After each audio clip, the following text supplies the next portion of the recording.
In this quick guide, I'll show you how to view your Mailchimp email campaigns directly in a browser so you can see them exactly as your audience does. Once logged in, head to your campaign section from the home page. Find the campaign you want to check and click on it.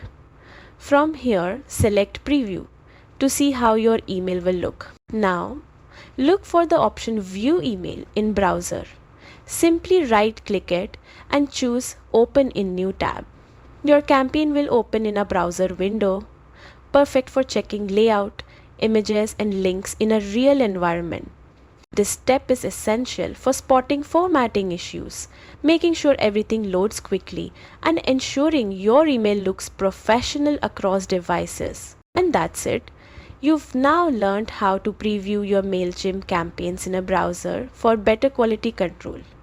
If this tutorial helped, don't forget to like, subscribe, and stay tuned for more Mailchimp tips.